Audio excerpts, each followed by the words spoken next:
Papaliguan daw ako ni mama. Sabi ni mama, ako lang daw yung maliligo kasi ako lang daw yung amoy danggit. Pero sabi ko, hindi naman ako amoy danggit Ang bango-bango ko Tapos ang pinagkakatakahan ko dito, bakit ako lang yung maliligo? Bakit si Ate Shiloh hindi maliligo? Bakit ako yung palaging naliligo pero wala naman akong choice? Napaliguan naman ako Oh, tingnan nyo. Tiyo na nga ako Nai-blower na nga ako Tapos yung pala lalabas daw kami, aalis daw kami, pupunta daw kami na SM. First time ko nga pupunta ng SM. Si ate lagi naman dati yan nakakapag-SM or mall. Tapos ako lang yung hindi pa nakakapag-SM or mall. First time ko to.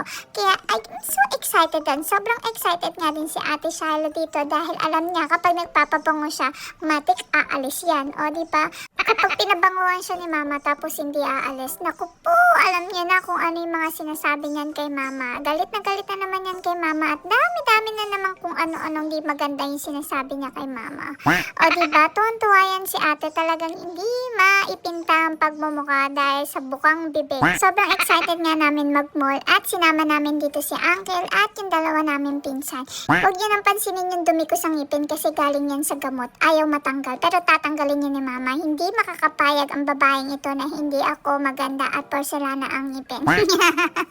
Nakarating na nga kami sa mall at grabe, sobrang hirap humanap ng parking kaya napunta na kami sa 4th floor at sobrang hingal na hingal kami kasi ang layo na nilakad namin. Habang naglalakad nga kami, merong gustong limakap sa amin pero nagpaalam muna ako kay dada kung pwede. Syempre, kailangan magpaalam ako, diba? Pinayagan naman ako kaya nagpalambunching-lambunching na ako dito. Gusto ko nga ding hawakan yung baby kaso medyo malayo siya pero nagki-careful pa din ako kasi baka masaktan ko siya. Dahil nga maraming restaurant hindi naman kami ina-allow na papasukin kaya nag-decide na lang sila dito kumain sa food court.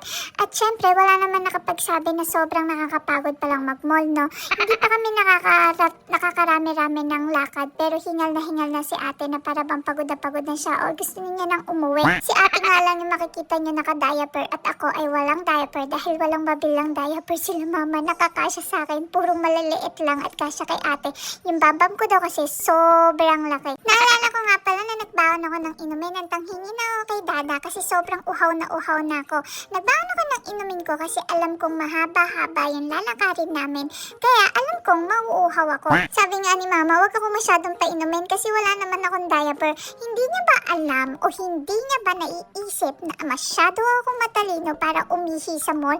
Excuse me, bibigyan ko ba ng kahihiyan yung sarili ko? Sa tuwing lalabas kami nila mama, isang kamay lang talaga yung ginagamit nila kapag kumakain sila. Ganyan sila kumain dahil yung isang kamay nila ay nakahawak sa tali. Tig-isa nga sila, diba? Kaya naman daw nilang kumain ng isang kamay lang diba? Nagagalit na nga ako sa kanila kasi sabi ko sa kanila, ano ba talaga yung pinunta nyo dito? Yung pagkain o yung paggala namin? Ha? Sige, sumagot kayo. Dali, hindi nyo naman ako binibigyan. Gumala na lang tayo. First time ko mag-mall tapos hindi ko susulitin. Diba? Nag-iisip ba sila? Hindi na nga nila ako mapigilan mag-ingay dahil gusto ko na lumabas. Nag-aaya na din gumala dito si ate kaya minabuti na namin lumabas at yay! Maglalakad-lakad na kami ulit sa mall. Kaya see you in part 2!